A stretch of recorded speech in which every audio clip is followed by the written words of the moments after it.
الحمد لله نحمد الله ونستعينه ونؤمن به ونتوكل عليه ونعوذ بالله من شرور أنفسنا ومن سيئات أعمالنا من يهده الله فلا مضل له ومن يضلل فلا هادي له أشهد أن لا إله إلا الله وحده لا شريك له وأشهد أن محمدا عبده ورسوله أرسله بالهدى ودين الحق ليظهره على الدين كله ولو كره المشركون اللهم صل على محمد وعلى آل محمد كما صليت على إبراهيم وعلى آل إبراهيم اللهم بارك على محمد وعلى آل محمد كما باركت على إبراهيم وعلى آل إبراهيم إنك حميد مجيد أيها الناس اتقوا الله عباد الله أعوذ بالله من الشيطان الرجيم والذين جاهدوا فينا لنهدينهم سبلنا وإن الله لمع المحسنين لا حول ولا قوة إلا بالله عليه توكلت وإليه أنيب رب اشرح لي صدري ويسر لي أمري واحلل عقدة من لساني يفقهوا قولي. സത്യവിശ്വാസികളായ സഹോദര സഹോദരിമാരെ, പടച്ച റബ്ബിന്റെ തീരുമാനങ്ങൾക്ക് വഴിപ്പെട്ട് ജീവിക്കണമെന്ന് ആദ്യമായി വസിയ്യത്ത് ചെയ്യുന്നു, ഉത്ബോധിപ്പിക്കുന്നു. അർഹമുർ റഹീമീനായ തമ്പുരാൻ നാം ഏവരെയും അനുഗ്രഹിക്കുമാറാകട്ടെ. നമ്മെ സംബന്ധിച്ചിടത്തോളം വളരെ അസുലഭമായ ഒരു വെള്ളിയാഴ്ചയാണ് ഈ ജുമുഅ ദിവസം. അനുഗ്രഹീതമായ റമളാനിന്റെ അവസാനത്തെ ജുമുഅയാണ് നമ്മൾ ഇന്ന് സംബന്ധിച്ചുകൊണ്ടിരിക്കുന്നത്. ഒരുപക്ഷെ അടുത്ത ഒരു റമളാനിലേക്ക് നമ്മുടെ ആയുസ്സിന് നീളമുണ്ടാകുമോ എന്നാർക്കും അറിഞ്ഞുകൂടാ. ഒമാ തദ്രി നഫ്സുൻ മാദാ തക്സിബ് ഗദൻ ഒമാ തദ്രി നഫ്സുൻ ബിഅയ്യി അർളിൻ തമൂത്ത്. എവിടെ, എപ്പോൾ, ഏത് കവലയിൽ നമ്മുടെ മരണം എന്ന് ആർക്കും നിശ്ചയമില്ല. ഈ സന്ദർഭത്തിൽ നമ്മുടെ തസ്കിയത്തുമായി ബന്ധപ്പെട്ട് ഒന്ന് രണ്ട് കാര്യങ്ങൾ ചുരുങ്ങിയ വാക്കുകളിൽ സൂചിപ്പിക്കാനാണ് ശ്രമിക്കുന്നത്. നമ്മൾ നമ്മുടെ ജീവിതത്തിന്റെ അകവും പുറവും വളരെ നിശിതമായി നിരീക്ഷിക്കുകയും പരിശോധിക്കുകയും വളരെ ഏകാഗ്രമായിരുന്ന് നമ്മുടെ ജീവിതങ്ങളെ സംബന്ധിച്ച് ചിന്തിക്കുകയും ചെയ്യുന്ന ഈ അവസാനത്തെ ദിനങ്ങളിൽ നിർബന്ധമായി നമ്മൾ നടത്തേണ്ട രണ്ട് കാര്യങ്ങൾ മുഹാസബയെ സംബന്ധിച്ചും മുജാഹദയെക്കുറിച്ചും സൂചിപ്പിക്കുകയാണ് ഇന്ന് ചെയ്യുന്നത്. തീർച്ചയായും ഇന്ന് നമ്മുടെ നാട്ടിലെ പള്ളിമെമ്പറുകളിൽ നിന്ന് ഒരു യാത്രാമംഗളം ഉയർന്നു കേൾക്കുന്ന ദിവസമാണ്. വിശുദ്ധ റമളാന് വിട ചൊല്ലുന്ന, യാത്രാമൊഴി ചൊല്ലുന്ന വാക്യങ്ങൾ. അസ്സലാമു അലൈക യാ ശഹ്റ റമളാൻ, അസ്സലാമു അലൈക യാ ശഹ്റ റഹ്മത്തി വറിദ്വാൻ, അസ്സലാമു അലൈക യാ ശഹ്റൽ അഫ്വി വൽ ഗുഫ്റാൻ എന്നൊക്കെ പറഞ്ഞുകൊണ്ട് ഒരു 7 തവണ ഇങ്ങനെ സലാം ചൊല്ലും. വിശുദ്ധ റമളാന് വിട ചൊല്ലുകയാണ്. 1000 കൊല്ലങ്ങൾക്കപ്പുറം സിറിയയുടെ തലസ്ഥാന നഗരിയായിരുന്ന അന്നത്തെ ഹലപ്പോ പട്ടണത്തിൽ സൈഫുദ്ദൗല ചക്രവർത്തിയുടെ കൊട്ടാരം പണ്ഡിതനും അവിടത്തെ പള്ളി ഖത്തീബുമായിരുന്ന മഹാനായ ഇബ്നു നുബാത്തത്തുൽ മിസ്രി, ഇബ്നു നുബാത്തത്തുൽ ഫാറഖി, അദ്ദേഹം നിർവഹിച്ച പ്രഭാഷണമാണ് നമ്മുടെ നാട്ടിൽ അധിക പള്ളികളിലും ഓതിക്കൊണ്ടിരിക്കുന്നത്.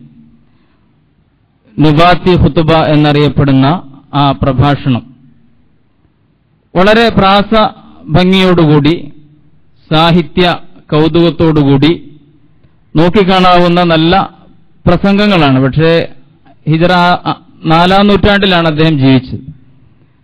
4-ാം നൂറ്റാണ്ടിൽ അവിടെ ചെയ്ത പ്രസംഗങ്ങൾ, അതിൽ റമളാനിലെ അവസാനത്തെ പ്രഭാഷണത്തിൽ ഈ വിടചൊല്ലലുണ്ട്. അസ്സലാമു അലൈക യാ ഷഹറ റമളാൻ, റമളാൻ മാസമേ നിനക്ക് വിട, നിനക്ക് ശാന്തി എന്നൊക്കെ പറഞ്ഞുകൊണ്ട്. ഈ വിടചൊല്ലൽ യഥാർത്ഥത്തിൽ ആരോഗ്യകരമായിട്ട് മാത്രമേ നമ്മൾ എടുക്കാവൂ എന്ന് ഓർമ്മപ്പെടുത്തുകയാണ്. എന്താണ് യഥാർത്ഥത്തിൽ വിടചൊല്ലി പോകുന്നത്? നമ്മളിൽ നിന്ന് പിരിയുന്നത് യഥാർത്ഥത്തിൽ റമളാനിന്റെ എന്താണ്? റമളാനിന്റെ ശരീരം മാത്രമാണ് നമ്മളിൽ നിന്ന് വിടചൊല്ലിപ്പോകുന്നത്. റമളാനിന്റെ ആത്മാവ് നമ്മോടൊപ്പം ഉണ്ടാകണം. വരുന്ന 11 മാസക്കാലം ആ വിശുദ്ധ റമളാനിന്റെ ആത്മാവിന്റെ വെളിച്ചം അത് നമ്മുടെ ജീവിതത്തെ പ്രകാശപൂർണമാക്കിക്കൊണ്ടിരിക്കേണ്ടതുണ്ട്. നബി കരീം സല്ലല്ലാഹു അലൈഹി വസല്ലം വഫാത്തായ സന്ദർഭത്തിൽ നിയന്ത്രണം വിട്ട സമൂഹത്തിന്റെ മുമ്പിൽ മഹാനായ അബൂബക്കർ സിദ്ദീഖ് റളിയല്ലാഹു തആല അൻഹു ഓർമ്മപ്പെടുത്തിയതുപോലെ നബിയും ഒരു മനുഷ്യനാണ് എന്ന സമൂഹത്തോട് പറയേണ്ടി വന്നു. കാരണം അവരുടെ എല്ലാമായ പ്രവാചകന്റെ മരണം, വഫാത്ത് ഉൾക്കൊള്ളാൻ ആ സമൂഹത്തിന് കഴിയുമായിരുന്നില്ല. ഏറ്റവും കരുത്തനായ ഉമറിന് പോലും. സിദ്ദീഖുൽ അക്ബർ പറഞ്ഞു, അദ്ദേഹവും ഒരു മനുഷ്യൻ മാത്രമാണ്, ഒരു പ്രവാചകനാണെന്ന് ഖുർആൻ പറഞ്ഞിട്ടുണ്ടല്ലോ. ഉമാ മുഹമ്മദുൻ ഇല്ലാ റസൂലുൻ ഖദ് ഖലത് മിൻ ഖബ്ലിഹി റുസുൽ, ദൈവദൂതന്മാരിൽപ്പെട്ട ഒരു ദൈവദൂതൻ മാത്രമാണ് അദ്ദേഹം. അദ്ദേഹം മരിക്കുമ്പോഴേക്ക് നിങ്ങൾ വിട്ടുപോവുകയാണോ? ആരെങ്കിലും മുഹമ്മദിനെ ഇബാദത്ത് ചെയ്തുകൊണ്ട് ജീവിച്ചിട്ടുണ്ടെങ്കിൽ അവർ മനസ്സിലാക്കണം, മുഹമ്മദ് ഇതാ മരിച്ചു.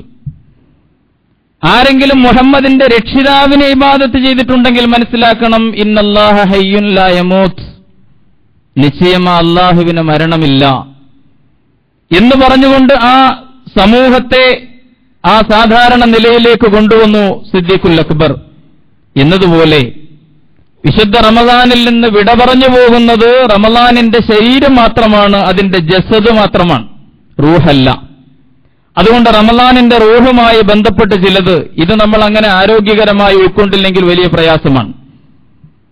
റമളാനിന് വിട ചോദിക്കുമ്പോൾ, വിശുദ്ധ റമളാൻ യാത്രാമംഗളം നേരുമ്പോൾ ഇത് പുണ്യങ്ങളുടെ പൂക്കാലമായിരുന്നു, വിട, ഇനി നമുക്ക് പാപങ്ങളിലേക്ക് തിരിച്ചു പോകാം എന്നായിരിക്കും അർത്ഥം.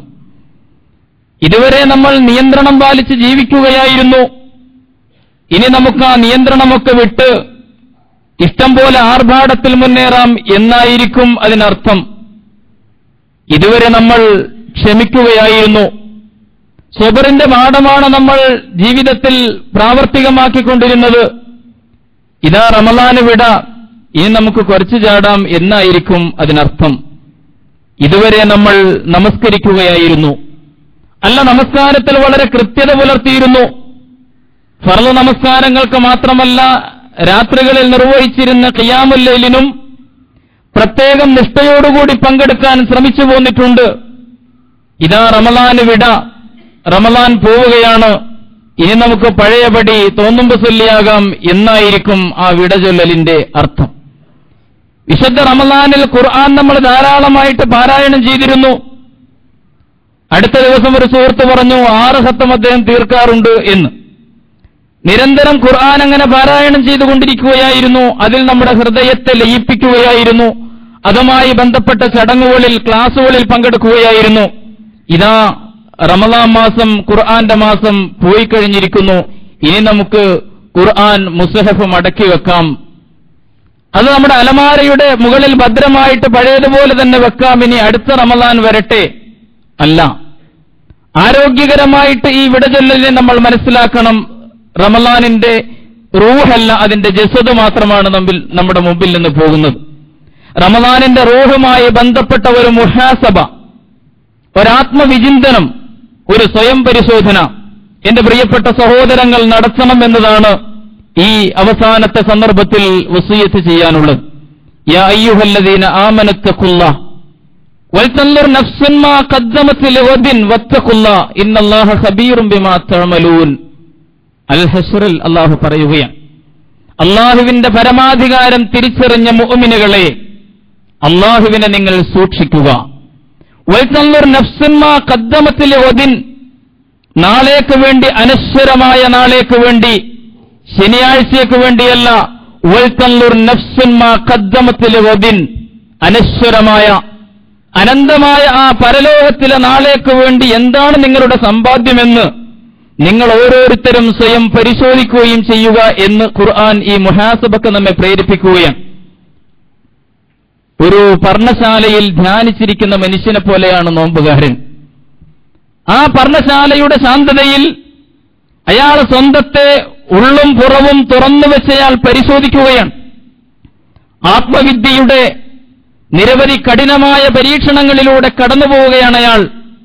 പട്ടിണി സഹിച്ചുകൊണ്ട്, ദാഹം സഹിച്ചുകൊണ്ട്, തന്റെ കാമമോഹങ്ങളെ നിയന്ത്രിച്ചുകൊണ്ട്, തന്റെ ചിന്തകളെയെല്ലാം വേറൊരു രീതിയിലേക്ക് തിരിച്ചുവിട്ടുകൊണ്ട്, റബ്ബിന്റെ മുമ്പിൽ സകലതും സമർപ്പിച്ചുകൊണ്ട് അയാൾ ആത്മവിദ്യയുടെ പുതിയ പാഠങ്ങൾ, തസ്കിയത്ത് പഠിക്കുകയായിരുന്നു, പഠിച്ചുകൊണ്ടിരിക്കുകയാണ് ഈ പർണശാലയിൽ. ധ്യാനനിമഗ്നനായിരിക്കുന്ന, ആ ഏകാഗ്രതയിലിരിക്കുന്ന നോമ്പുകാരൻ അയാൾ സ്വന്തത്തെ വിലയിരുത്താൻ ഈ അവസാനത്തെ സന്ദർഭങ്ങളിൽ ശ്രമിക്കണം. കുറെ നോമ്പ് പിടിച്ചല്ലോ, വ്രതാനുഷ്ഠാനത്തിന്റെ ഒരുപാട് മഹത്വങ്ങൾ ആർജിക്കാൻ വേണ്ടി പണിപ്പെട്ട് ഒഴിഞ്ഞിരുന്ന് ശ്രമിക്കുകയായിരുന്നല്ലോ. അയാൾ സ്വയം ചിന്തിക്കണം, താനൊരു പുതിയ മനുഷ്യനായി മാറുന്നതിൽ എവിടെ എത്തിയിരിക്കുന്നു. ഇതാ ഒരു പുതിയ മനുഷ്യൻ പിറക്കാൻ പോവുകയാണ്.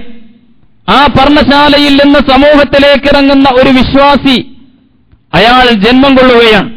ഇവിടെ ഇത്ര ദിവസം കഴിഞ്ഞപ്പോൾ അവസാനത്തെ 10 അവസാനത്തെ ദിനങ്ങളിലൂടെ, മണിക്കൂറുകളിലൂടെ, മിനിറ്റുകളിലൂടെ കടന്നു പോകുമ്പോൾ എവിടെ എത്തിയയാൾ എന്ന് പരിശോധിക്കണം. സൂക്ഷ്മത നേടാൻ തനിക്ക് സാധിച്ചോ എന്നയാൾ പരിശോധിക്കണം. അതാണല്ലോ റമദാനിന്റെ ലക്ഷ്യമായി, നോമ്പിന്റെ ലക്ഷ്യമായിട്ട് പറഞ്ഞത്. ലഅല്ലക്കും തത്തഖൂൻ, നിങ്ങൾ മുത്തഖീങ്ങളായി മാറണം, അതിനുവേണ്ടിയാണ് നോമ്പ് നിർബന്ധമാക്കിയത് എന്ന്. ഈ തഖ്വ, കൂടുതൽ സൂക്ഷ്മതാ നിർഭരമായ ഒരു ജീവിതം, ഒരു പെരുമാറ്റം, ഒരു രീതിശാസ്ത്രം അയാളുടെ ജീവിതത്തിൽ വളർന്നു വന്നിട്ടുണ്ടോ? സ്വയം പരിശോധിക്കാൻ സാധിക്കേണ്ടതുണ്ട്. ഇത്ര ദിവസങ്ങളിലൂടെ കടന്നുപോയപ്പോൾ പ്രവാചകൻ ആ തഖ്വയെ സംബന്ധിച്ച് പറഞ്ഞല്ലോ, അലൈക ബിത്തഖ്വല്ലാഹ്, അല്ലാഹുവിനെ സൂക്ഷിച്ച് തഖ്വയുടെ ഒരു ജീവിതം നീ നയിക്കണം. ഫഇന്നഹു അസ്യനു ലിഅംരിക കുല്ലി, നിന്റെ എല്ലാ കാര്യങ്ങൾക്കും അത് അലങ്കാരമാണ്. നിന്റെ ജീവിതത്തെ തഖ്വ കൊണ്ട് അലങ്കരിക്കാൻ നിനക്ക് കഴിയണം.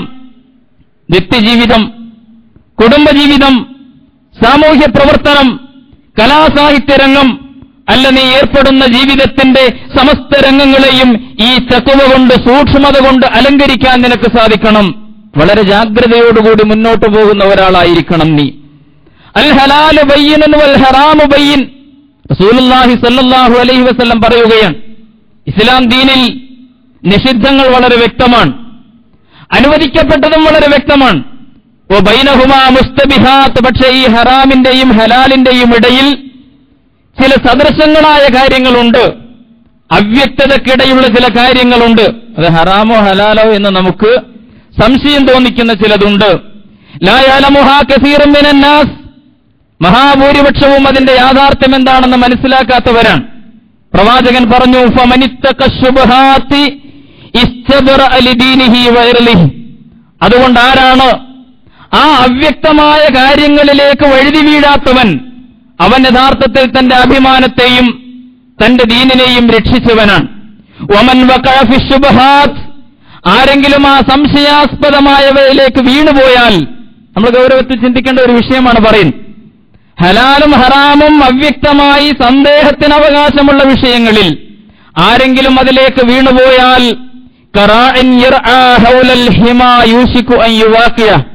നബി പറയുകയാണ്, അയാൾ ഏതുപോലെ എന്ന് ചോദിച്ചാൽ, നിരോധിച്ച മേഖലകളിൽ അലഞ്ഞു നടക്കുന്ന, തിന്നുകൊണ്ട് നടക്കുന്ന, മേഞ്ഞു നടക്കുന്ന ഒരു മൃഗം, ആ മൃഗത്തെ അങ്ങനെ വിടുന്ന ഒരു ഇടയനെ പോലെയാണ് അയാളുടെ സ്ഥിതി എന്ന് റസൂലുള്ളാഹി സ്വല്ലല്ലാഹു അലൈഹി വസല്ലം പറയുകയാണ്. നിരോധിത മേഖല, അവിടെ ഒരു വേലി കെട്ടിയിരിക്കുകയാണ്. ആ കമ്പിവേലിയിൽ ഹോളുകളുണ്ട്. അതങ്ങനെ ആ പച്ചപ്പുല്ല് നിന്ന് അവിടം വരെ, അതിർത്തി വരെ എത്തിയിരിക്കുന്നു. അപ്പുറത്ത് ഹറാമാണ്. ഇങ്ങനെ തിന്നു പോകുന്ന ഈ മൃഗം ഒരുപക്ഷെ തലയിട്ടിട്ട് അപ്പുറത്ത് നിന്ന് നിഷിദ്ധമായ പുല്ലുകൂടി, തനിക്ക് അവിഹിതമായ ഹറാമായതുകൂടി തിന്നുപോകാൻ സാധ്യതയുണ്ട്. റസൂലുള്ളാഹി സ്വല്ലല്ലാഹു അലൈഹി വസല്ലം മനോഹരമായ ഒരു ഉപമയിലൂടെ വിശദീകരിച്ചു. അലാ വ ഇന്ന ലികുല്ലി മലിക്കിൻ ഹിമൻ. അതുകൊണ്ട് നിങ്ങൾ അറിയണം, എല്ലാ രാജാക്കന്മാർക്കും അവരുടേതായിട്ടുള്ള ചില ഹിമകളുണ്ട്, ചില പ്രൊഹിബിറ്റഡ് ഏരിയാസ് ഉണ്ട്, നിരോധിതമായ ചില മേഖലകളുണ്ട്. അലാ നിങ്ങൾ അറിയണം, വ ഇന്ന ഹിമല്ലാഹി ഫീ അർളിഹി മഹാരിമു. അല്ലാഹുവിന്റെ ഭൂമുഖത്ത് അവന്റെ ഹിമ എന്ന് പറയുന്നത്, അവന്റെ നിരോധിത മേഖല ഹറാമുകളാണ്, നിഷിദ്ധങ്ങളായ കാര്യങ്ങളാണ് ജീവിതത്തിന്റെ എല്ലാ മേഖലകളിലും. അതുകൊണ്ട് ഹലാലിനെ കുറിച്ച് വളരെ ജാഗ്രതയോടുകൂടി, ഹറാമിനെ കുറിച്ച് സൂക്ഷ്മതയോടുകൂടി നടന്നു നീങ്ങുന്നവനാണ് മുത്തഖി എന്ന് നബി കരീം സല്ലല്ലാഹു അലൈഹി വസല്ലം പറയും. ഈ ഗുണം വളർത്തലാണ് നോമ്പിന്റെ ലക്ഷ്യമെന്ന് ഖുർആൻ പറയും. 20 ദിവസം നോമ്പെടുത്തിട്ട്, അല്ല 26ാമത്തെ ദിവസം എത്തിയപ്പോൾ, അല്ലയോ പ്രിയപ്പെട്ട നോമ്പുകാരാ, നോമ്പെടുത്ത സഹോദരി, നീ ഈ സൂക്ഷ്മതയുടെ വിഷയത്തിൽ എവിടെ എത്തി പരിശോധിക്കാൻ കഴിയണം.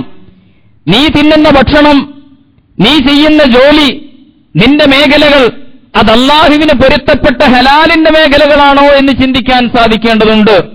നബി കരീം സല്ലല്ലാഹു അലൈഹി വസല്ലം അതിൽ കാണിച്ചു തന്ന ഉജ്ജ്വലമായ മാതൃകയുണ്ടല്ലോ. കത്തുന്ന വിശപ്പുമായിട്ട് നടന്നു പോകുന്ന പ്രവാചകൻ ആ തെരുവീതിയിൽ ഒരു കാരക്ക കാണുകയാണ്. റസൂലുള്ളാഹി ഒന്ന് നിന്നു ആലോചിച്ചു. കാരണം വല്ലാത്ത വിശപ്പുണ്ട്, എടുക്കാൻ തോന്നി, തിന്നാൻ തോന്നി റസൂലിന്. പക്ഷേ പെട്ടെന്നൊരു ചിന്ത വരികയാണ്. അന്നന്നബിയ്യ വജദ തംറതൻ ഫി ത്വരീഖ് ഫഖാല ലൗലാ അന്നി യഖാഫു അൻ തകൂന മിനസ് സ്വദഖതി ലഅകൽതുഹാ. നബിയുടെ പിന്നാലെ നിഴൽ പോലെ നടന്ന അനസ് ഇബ്നു മാലിക് റിപ്പോർട്ട് ചെയ്യുകയാണ്. റസൂൽ പറഞ്ഞു, ആ കാരക്കയുണ്ടല്ലോ, അത് പൊതുമുതലിൽ മദീനത്തെ പള്ളിയുടെ മുമ്പിൽ കൂമ്പാരം കൂടി കിടക്കുന്ന ആ ബൈത്തുൽ മാലിൽപ്പെട്ട കാരക്കയിൽ നിന്നൊരെണ്ണം തെറിച്ചു വീണതായേക്കുമോ എന്ന് ചിന്തിക്കുകയാണ് നബി. അങ്ങനെയാണെങ്കിൽ അതെനിക്ക് ഹറാമാണല്ലോ. അങ്ങനെ ചിന്തിച്ചുകൊണ്ട് അത് എടുത്ത് തിന്നാതെ പ്രവാചകൻ നടന്നുപോയതായി അനസ് റളിയല്ലാഹു അൻഹു റിപ്പോർട്ട് ചെയ്യുകയാണ്. ദഅമാ യുരീബുക ഇലാ മാ ലാ യുരീബുക. അതുകൊണ്ട് സംശയാസ്പദമായതിനെ നീ വർജിക്കുക. അത് ഹലാലോ ഹറാമോ ആ പണം എനിക്ക് വാങ്ങാമോ വേണ്ടേ, എനിക്ക് അനുവദനീയമാണോ, അല്ലാഹുവിന് പൊരുത്തപ്പെടൂ, ആ ബിസിനസ് ശരിയാണോ, എന്റെ അധ്വാനം തീരെയില്ലാത്തതും ഞാൻ 2-3 വാക്ക് പറഞ്ഞിട്ട് ലക്ഷങ്ങളും കോടികളും കൈക്കലാക്കുന്ന ഈ ഏർപ്പാട് പടച്ചവന്റെ ദീനിൽ അല്ലാഹുവിന് പൊരുത്തപ്പെട്ടതാണോ, അനുവദനീയമാകുമോ? ഒരു ടിക്കറ്റ് എടുത്താൽ 2 കോടി അടിക്കും, ഓണം ബമ്പറാണ്, അപ്പൊ എന്റെ ജീവിതം ഒരുപാട് സുഭിക്ഷമാക്കാമല്ലോ. അല്ലെങ്കിൽ ബിസിനസ്സുകാരനായ ഞാനൊന്ന് കണ്ണടച്ചു കഴിഞ്ഞാൽ ഒരുപക്ഷെ ഒരുപാട് കൊള്ളലാഭം എനിക്ക് കിട്ടുമല്ലോ. അല്ലെങ്കിൽ രാഷ്ട്രീയത്തിൽ ഒരു ചെറിയ അഴിമതിക്ക് കൂട്ടുനിന്നാൽ എന്റെ ജീവിതകാലം മുഴുവൻ സുഖിച്ചു കഴിയാമല്ലോ. തലമുറകൾക്ക് കൂടി തിന്നാനുള്ളത് സമ്പാദിക്കുകയാണല്ലോ ആളുകളെല്ലാവരും എന്ന് ഞാൻ ചിന്തിച്ചു പോയാൽ അവിടെ സൂക്ഷ്മത, ആ തഖ്വാബോധം റസൂലിനെ പോലെ ആ ഒരു കാരക്കയുടെ ചീന്തനിക്ക് ഹലാലോ ഹറാമോ എന്ന് ചിന്തിക്കുന്ന ഒരു മനസ്സ് വളർത്തിയെടുക്കാനാണ് നോമ്പ് എന്ന് പറയുകയാണ്. മഹാനായ ഉമർ ഇബ്നു അബ്ദുൽ അസീസ് റളിയല്ലാഹു തആല അൻഹു ഭരണാധികാരിയാണ്. അദ്ദേഹം സംസാരിച്ചു കൊണ്ടിരിക്കുന്ന ഒരാളോട് പെട്ടെന്ന് അദ്ദേഹം സംഭാഷണത്തിന്റെ ഒരു ഘട്ടമെത്തുമ്പോൾ മുമ്പിലിരിക്കുന്ന വിളക്കൂതിക്കെടുത്തുകയാണ്. ഇദ്ദേഹം അതിഥി അത്ഭുതപ്പെട്ടു. എന്തേ? അപ്പൊ സംഭവം എന്താണെന്ന് ചരിത്രത്തിൽ വായിക്കുകയാണ്. അത്ഭുതകരമായ ചരിത്രം. കാരണം ആഖിറത്തിനെക്കുറിച്ച് ബോധ്യമുള്ള, പരലോകത്തെക്കുറിച്ച് ചിന്തയുള്ള, പടച്ചറബിനെക്കുറിച്ച് വിചാരമുള്ള ഒരു ഭരണാധികാരി, അഥവാ ഇസ്ലാമിന് ഭരണം കിട്ടിയാൽ ലോകത്ത് എന്ത് സംഭവിക്കും എന്നതിന്റെ തെളിവ്. കാരണം ഈ ബോധ്യമുള്ള ഒരാൾ ഭരണാധികാരിയാകുമ്പോൾ ഭരണം അയാൾക്കൊരു വലിയ ഭാരമായി തീരും, അയാൾക്ക് വലിയൊരു മുൾക്കിരീടമായി തീരും. അതുകൊണ്ടാണ് പൊതുമുതലിൽ നിന്ന് ഓടിപ്പോയ ഒട്ടകത്തിന്റെ പിന്നാലെ മഹാനായ ഉമറുൽ ഫാറൂഖ് റളിയല്ലാഹു അൻഹു ഓടി നടന്നത് അലി ഇബ്നു അബീ താലിബ് ചോദിച്ചില്ല, എന്തിനാണ് ഇങ്ങനെ ചെയ്യുന്നത്? താങ്കൾ പിൻഗാമികളായ ആളുകൾക്ക് വലിയ അവർക്ക് സഹിക്കാൻ പറ്റാത്ത, അവർക്ക് നടപ്പിലാക്കാൻ കഴിയാത്ത വലിയ മാതൃകകൾ ഉണ്ടാക്കി വെക്കുകയാണല്ലോ എന്ന് പറഞ്ഞപ്പോൾ ഉമർ പറഞ്ഞു, അലി, ആ ഒട്ടകമേതാണെന്ന് നിനക്കറിയാമോ? അത് പൊതുമുതലിൽ നിന്ന് ഓടിപ്പോയ, ഖജനാവിൽ നിന്ന് ഓടിപ്പോയ ഒട്ടകമാണ്. യൂഫ്രട്ടീസിന്റെ തീരത്തെങ്ങാനും ഒരു പെണ്ണാടല്ലെങ്കിൽ ഒരു പെണ്ണൊട്ടകം അത് വിശന്നു വലഞ്ഞ് ചത്തുപോയാൽ നാളെ ഉമർ അതിന്റെ പേരിൽ മറുപടി പറയേണ്ടി വരും അല്ലാഹുവിന്റെ മുമ്പിൽ. അങ്ങനെ പട്ടാപ്പകൽ ഉമറുൽ ഫാറൂഖ് റളിയല്ലാഹു അൻഹു തെരുവിലൂടെ ഓടുന്നത് നമ്മൾ കാണുകയാണ്. പ്രിയമുള്ളവരെ, ആലോചിച്ചു നോക്കൂ. വളരെ ഗൗരവത്തിൽ നമ്മൾ ചിന്തിക്കണം. ഉമർ ബിൻ അബ്ദുൽ അസീസ് റളിയല്ലാഹു അൻഹു വിളക്ക് കെടുത്തുകയാണ്. എന്തേ കാരണം? സംസാരിച്ചുകൊണ്ടിരുന്നത് ഇതുവരെ സർക്കാർ കാര്യങ്ങളാണ്, പൊതുവിഷയങ്ങൾ, സാമൂഹ്യ വിഷയങ്ങളാണ് സംസാരിച്ചുകൊണ്ടിരുന്നത്. ഇപ്പോൾ അദ്ദേഹത്തിന്റെ സ്വാർത്ഥപരമായിട്ടുള്ള വ്യക്തിപരമായ ഒരു വിഷയത്തിലേക്ക് സംഭാഷണം നീങ്ങിയപ്പോൾ അത് പൊതുമുതലിന്റെ വെളിച്ചത്തിൽ വേണ്ടതില്ല എന്ന് തീരുമാനിക്കുന്നു ഭരണാധികാരി. എന്തേ താങ്കൾ ഇങ്ങനെ ഈ ഷെഡിൽ താമസിക്കുന്നു? തിൽക്കദ്ദാറുൽ ആഖിറത്തു നജഅലുഹാ ലില്ലദീന ലാ യുരീദൂന ഉലുവൻ ഫിൽ അർളി വലാ ഫസാദൻ വൽ ആഖിബത്തു ലിൽ മുത്തഖീൻ. ഞങ്ങളുടെ വീട് ഇവിടെയല്ല, അവിടെയാണ്. ആ വീട് ഞങ്ങൾ നിർമ്മിച്ചുകൊണ്ടിരിക്കുകയാണെന്ന് പറഞ്ഞ് ഷെഡിൽ താമസിച്ച മഹാനായ ഉമർ ബിൻ അബ്ദുൽ അസീസ് റളിയല്ലാഹു അൻഹു. പ്രിയമുള്ളവരെ, ഞാൻ സൂചിപ്പിച്ചത് ഈ തഖ്വ വളർത്തലാണ് നോമ്പിന്റെ ലക്ഷ്യമെന്ന് പടച്ച റബ്ബ് പറയും. 25 ദിവസം നോമ്പെടുത്തു കഴിഞ്ഞിട്ട് ഈ തഖ്വയുടെ കാര്യത്തിൽ, ഈ സൂക്ഷ്മതയുടെ വിഷയത്തിൽ എന്തുമാത്രം നിനക്ക് പുരോഗതി നേടാൻ കഴിഞ്ഞു എന്ന് വിലയിരുത്താൻ നമുക്ക് ഓരോരുത്തർക്കും സാധിക്കേണ്ടതുണ്ട്. വ്യക്തിതലത്തിൽ ഈ തഖ്വ നേടിയെടുത്ത ഒരു മനുഷ്യൻ, അയാളെക്കാത്ത തഖ്വയുടെ ഒരു സാമൂഹ്യതലം ഇവിടെ നിലനിൽക്കുന്നുണ്ട്. സാമൂഹ്യ രംഗത്തേക്ക് അയാൾ ഇറങ്ങണം.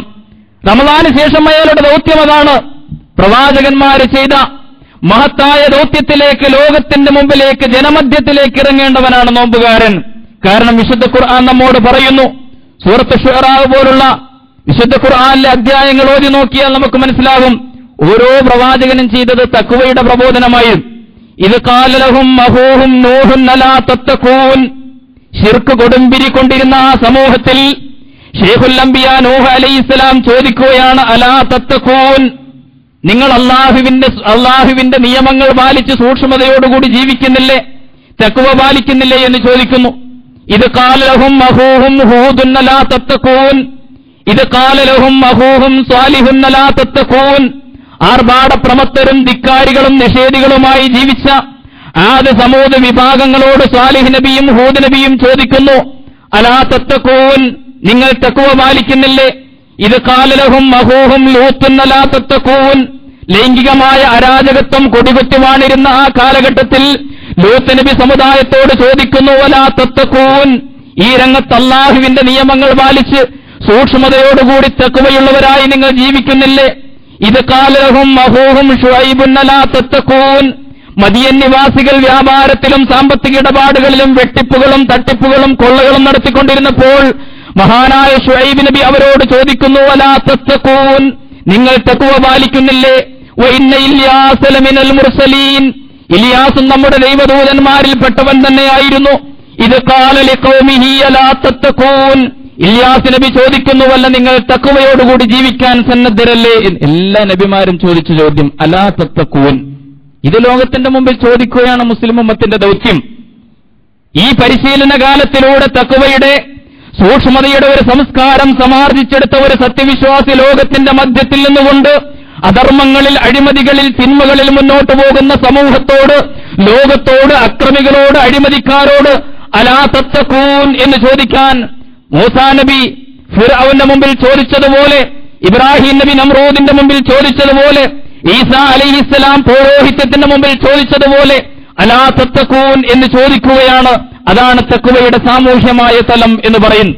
വ്യക്തിപരമായ ജീവിതത്തിൽ ഈ തഖ്വയുടെ സംസ്കാരം ഉൾക്കൊണ്ട ഒരു നോമ്പുകാരനായ മനുഷ്യൻ സമൂഹരംഗത്തേക്കിറങ്ങുകയും അയാളുടെ ദൗത്യം നിർവഹിക്കുവാൻ തയ്യാറാവുകയും ചെയ്യേണ്ടതുണ്ട്. രണ്ടാമത് സ്വയം ചോദിക്കേണ്ട മുഹാസബയുടെ മറ്റൊരു ചോദ്യം, വിശുദ്ധി നേടാൻ വേണ്ടിയാണ് അല്ലാഹു ഇത് നിശ്ചയിച്ചത്. ഈ കാലം വിശുദ്ധി നേടിയോ? ജീവിതത്തിൽ അശുദ്ധിയുണ്ടാകുന്നത് പാപങ്ങൾ ചെയ്യുമ്പോഴാണ്. മനുഷ്യൻ ജനിക്കുന്നത് ശുദ്ധമായ ഫിത്രയിലാണെന്ന് നമുക്കറിയാമല്ലോ. ആ ശുദ്ധമായ ഫിത്രയിൽ പാപങ്ങളിലൂടെ, കളങ്കങ്ങളിലൂടെ, തിന്മകളിലൂടെ, അധർമ്മങ്ങളിലൂടെ, റസൂലുള്ളാഹി ഒരിക്കൽ മനോഹരമായിട്ട് പറഞ്ഞതുപോലെ, ഒരു മനുഷ്യൻ തെറ്റ് ചെയ്യുമ്പോൾ അയാളുടെ ആ നിർമ്മലമായ മനസ്സിലൊരു കറുത്ത പുള്ളി വീഴുകയാണ്. വീണ്ടും അയാൾ ആ തെറ്റ് ചെയ്യുമ്പോൾ വീണ്ടും തെറ്റുകളിൽ നിന്ന് തെറ്റുകളിലേക്ക് അയാൾ സഞ്ചരിച്ചു കൊണ്ടിരിക്കുമ്പോൾ അവസാനം ശുദ്ധ നിർമ്മലമായ അയാളുടെ ഹൃദയം ഒരു കറുത്ത ഹൃദയമായി മാറുന്നു എന്ന് നബി കരീം സല്ലല്ലാഹു അലൈഹി വസല്ലം തിരുമേനി. ഈ കളങ്കങ്ങളെ കഴുകിക്കളയാൻ, അതിന്റെ ആദിമ വിശുദ്ധിയിലേക്ക് അതിനെ വീണ്ടെടുക്കുവാൻ സത്യവിശ്വാസിയായ നോമ്പുകാരന് കഴിയേണ്ടതുണ്ട്. അതിനാണ് തൗബയുടെ വാതിൽ അല്ലാഹു തുറന്നു വെച്ചത്. അത്തായിബു മിനൽ ദംബി കമല്ലാ ദംബ ലഹു. അങ്ങനെ തൗബ ചെയ്ത് മടങ്ങിയവൻ, ആത്മാർത്ഥതയോടെ നിഷ്കളങ്കമായ തൗബ ചെയ്ത് മടങ്ങിയ വിശ്വാസിയെ സംബന്ധിച്ചിടത്തോളം കമല്ലാ ദംബ ലഹു, ഒരു തിന്മയും ചെയ്യാത്ത നിഷ്കളങ്കനായിട്ട് അവൻ മാറുന്നു എന്ന് പ്രവാചകൻ സല്ലല്ലാഹു അലൈഹി വസല്ലം പറയുകയാണ്.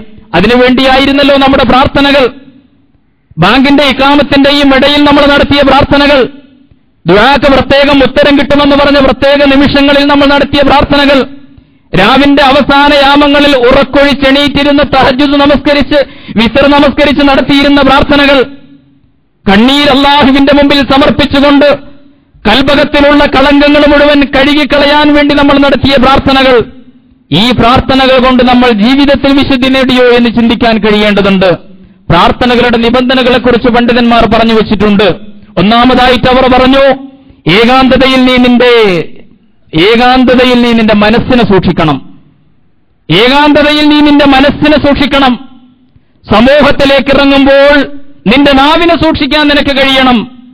അഹിതകരമായതിൽ നിന്ന് നിന്റെ കണ്ണിനെ സൂക്ഷിക്കാൻ നിനക്ക് കഴിയണം. നിഷിദ്ധമായ ഹറാമായ ഭക്ഷണത്തിൽ നിന്ന് നിന്റെ വയറിനെ കാത്തു സൂക്ഷിക്കാൻ നിനക്ക് കഴിയണം. എങ്കിലേ റബ്ബ് സുബ്ഹാനഹു വ തആല നിന്റെ വിളിക്കുത്തരം നൽകുകയുള്ളൂ. അല്ലാഹുവിലേക്ക് നമ്മൾ അടുത്തത്, അവനോട് നിരന്തരം പ്രാർത്ഥിച്ചുകൊണ്ടിരുന്നത്, അശ്ഹദു അല്ലാ ഇലാഹ ഇല്ലല്ലാഹ് പറഞ്ഞിട്ട് അസ്തഗ്ഫിറുല്ലാഹ് എന്ന് നിരന്തരം പറഞ്ഞുകൊണ്ടിരിക്കുകയാണ് നോമ്പുകാരൻ. ഉറക്കയും പതുക്കയും ഒക്കെ അശ്ഹദു അല്ലാ ഇലാഹ ഇല്ലല്ലാഹ് അസ്തഗ്ഫിറുല്ലാഹ് അസ്അലുക്കൽ ജന്നത വഅഊദു ബിക മിനന്നാർ എന്ന് നിരന്തരം ചൊല്ലിക്കൊണ്ടിരിക്കുകയാണ് അയാൾ. അല്ല, പ്രത്യേകമായിട്ട് രണ്ടാമത്തെ 10 വന്നപ്പോൾ അല്ലാഹുമ്മ ഗ്ഫിർ ലീ ദുനൂബി, പടച്ചവനെ എന്റെ പാപങ്ങൾ നീ പുറത്തു തരണമെന്ന് പറഞ്ഞു.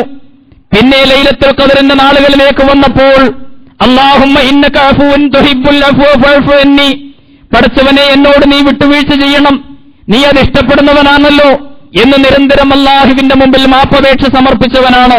ഇങ്ങനെ തൗബ ചെയ്തുകൊണ്ടിരിക്കുന്ന, ഇസ്തിഗ്ഫാർ ചെയ്തുകൊണ്ടിരിക്കുന്ന നോമ്പുകാര, നോമ്പെടുത്ത സഹോദരി, ചിന്തിക്കണം, നിന്റെ തൗബ വ്യാജമാണോ യഥാർത്ഥമാണോ? അല്ല പറഞ്ഞ നിബന്ധനകൾ നീ പൂർത്തീകരിച്ചിട്ടുണ്ടോ? പ്രത്യേകമായിട്ട് ചിന്തിക്കുവാൻ നമുക്ക് സാധിക്കേണ്ടതുണ്ട്.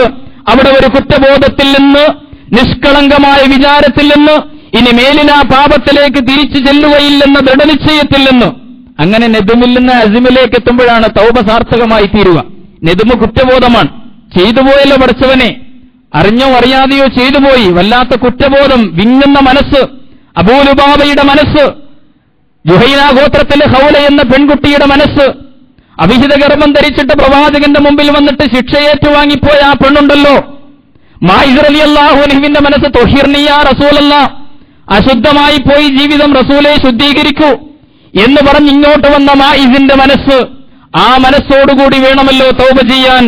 അവിടെ ഒരു ദൃഢനിശ്ചയമുണ്ട്, മേലിൽ ആ പാപത്തിലേക്ക്, ആ ജാഹിലിയത്തിലേക്ക് ഇനി ഒരിക്കലും ഞാൻ തിരിച്ചു ചെല്ലുകയില്ല എന്ന് ചിന്തിച്ചുകൊണ്ടുള്ള ആ നിഷ്കളങ്കമായ തൗബ. അല്ല, ആ തൗബയ്ക്ക് ശേഷം പിന്നെ ജീവിതം അതിന്റെ മറ്റൊരു മേഖലയിലേക്ക് തിരിച്ചുവിടണം, സുഹൃതങ്ങളുടെ മേഖല. ഇല്ലാമൻ താബ വ ആമന വ അമില അമലൻ സാലിഹാ ഫഉലൈക യുബദ്ദിലുല്ലാഹു സയ്യിആതിഹിം ഹസനാത് വകാനല്ലാഹു ഗഫൂറർ റഹീമ. തൗബ ചെയ്താൽ മാത്രം പോരാ, ആ തൗബയ്ക്ക് ശേഷം അതിലേക്ക് മടങ്ങാതിരുന്നാൽ മാത്രം പോരാ. വ അമില സാലിഹൻ, സുഹൃതങ്ങളുടെ മറ്റൊരു ജീവിതം, മുമ്പ് നയിച്ചതിന്റെ ഒരു ബദൽ ജീവിതം അയാൾ നയിക്കണം എന്ന് വിശുദ്ധ ഖുർആൻ പറയുകയാണ്. അപ്പോഴാണ് അല്ലാഹു ആ തൗബ സ്വീകരിക്കുക. ഇക്രിമയുടെ മനസ്സോടുകൂടി ആ ബദൽ ജീവിതം തിരഞ്ഞെടുക്കുവാൻ നമുക്ക് കഴിയണം. നമ്മൾ ആലോചിച്ച് നോക്കി, ഇസ്ലാമിക ചരിത്രത്തിലെ ഏറ്റവും ത്രസിപ്പിക്കുന്ന ഒരു കഥയാണ് ഇക്രിമത്ത് ബിൻ അബീ ജഹലിന്റെ. നമ്മൾ ആലോചിച്ച് നോക്കൂ, വാപ്പാടെ പേര് കേൾക്കുമ്പോൾ മുസ്ലിം സമുദായം ഒന്നടങ്കം ലഅനത്ത് ചൊല്ലും. അബൂജഹലിന്റെ പേര് കേൾക്കുമ്പോൾ ലഅനത്തുല്ലാഹി അലൈഹി എന്നാണ് പറയാം, അള്ളാഹുവിന്റെ ശാപം അവന്റെ മേൽ. പക്ഷേ അദ്ദേഹത്തിന്റെ മകൻ ഇക്രിമയുടെ പേര് കേൾക്കുമ്പോൾ, ഇക്രിമത്ത് ബിൻ അബീ ജഹൽ എന്ന് കേൾക്കുമ്പോൾ തർലിയത്ത് ചൊല്ലുകയാണ് സമുദായം. അല്ലാഹു സുബ്ഹാനഹു വ തആല അദ്ദേഹത്തെ തൃപ്തിപ്പെടട്ടെ, അദ്ദേഹത്തെ പൊരുത്തപ്പെട്ടിരിക്കുന്നു എന്ന് പറയുകയാണ്. ബാപ്പയും മകനും തമ്മിലുള്ള അന്തരം. കാരണം ബാപ്പയും മകനും ഒരു കാലഘട്ടത്തിൽ ഇസ്ലാമിക പ്രസ്ഥാനത്തിന്റെ ഏറ്റവും വലിയ ശത്രുക്കളായിരുന്നു. പ്രവാചകൻ ഏറ്റവും കൂടുതൽ ദ്രോഹമേൽപ്പിച്ചവരായിരുന്നു. അങ്ങനെ ഇക്രിമ ബദർ യുദ്ധത്തിൽ തന്റെ പിതാവ് മരിച്ചു വീഴുമ്പോൾ ആ പിതാവിന്റെയും കൊല്ലപ്പെട്ട ആളുകളുടെയും അവരുടെ വിധവകളുടെയും മുമ്പിൽ നിന്ന് പ്രതിജ്ഞയെടുത്തവനാണ് ഇക്രിമ. ഇതിന് ഞാൻ പ്രതികാരം ചോദിക്കും എന്ന്. അങ്ങനെ ഏറ്റവും കൂടുതൽ പ്രവാചകനെ ദ്രോഹിച്ച മനുഷ്യൻ അവസാനത്തെ സന്ദർഭത്തിൽ, മക്കം ഫത്ഹിന്റെ സന്ദർഭത്തിൽ പ്രവാചകൻ പറഞ്ഞു, ഇദ്ഹബൂ അൻതും മുത്തലഖാ ലാ തസ്രീബ അലൈക്കുമുൽ യൗം, എല്ലാവരും പോയിക്കൊള്ളൂ, ആർക്കെതിരിലും പ്രതികാരമില്ല എന്ന് റഹ്മത്തുൽ ലിൽ ആലമീനായ പ്രവാചകൻ യൗമുൽ മർഹമയാണിതെന്ന് പറഞ്ഞ ആ ദിവസം പോലും മാപ്പ് കിട്ടാത്തവരിൽ ഒരാളായിരുന്നു ഇക്രിമത്ത് ഇബ്നു അബീ ജഹൽ. ഇക്രിമ ഓടിപ്പോവുകയാണ്. കാരണം ഇനി മക്കയിൽ നിന്നാൽ ശരിയാവൂല, വേറൊരു നാട്ടിലേക്ക് ഓടിപ്പോകുന്നു. ഇക്രിമ തൗഹീദ് അംഗീകരിക്കാൻ തയ്യാറല്ല, മുഹമ്മദിന് കീഴൊതുങ്ങുവാൻ തയ്യാറല്ല.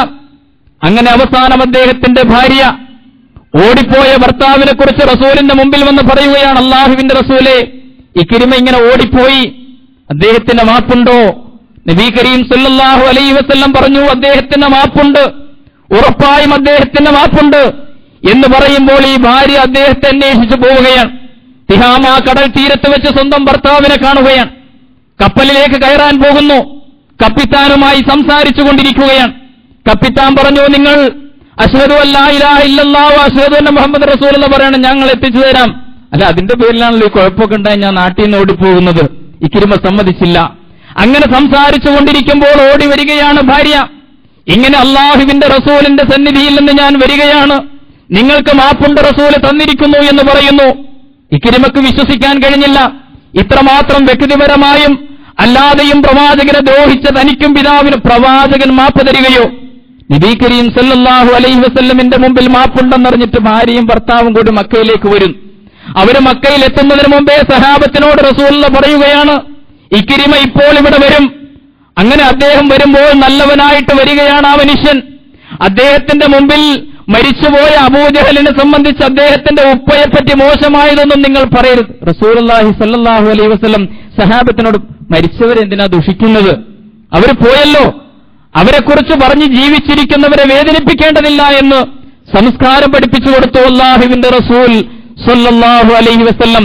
എന്റെ സമുദായത്തിൽ ഒരു ഫിർഔൻ ഉണ്ടെങ്കിൽ ആ ഫിർഔനാണ് അബൂജഹൽ എന്ന് പറഞ്ഞ പ്രവാചകൻ. ആ പ്രവാചകൻ അബൂജഹലിനെ ദുഷിച്ചു പറയരുത് എന്ന്, മകന്റെ മുമ്പിൽ വെച്ച് പറയരുത് എന്ന് പഠിപ്പിച്ചു സഹാബത്തിനെ.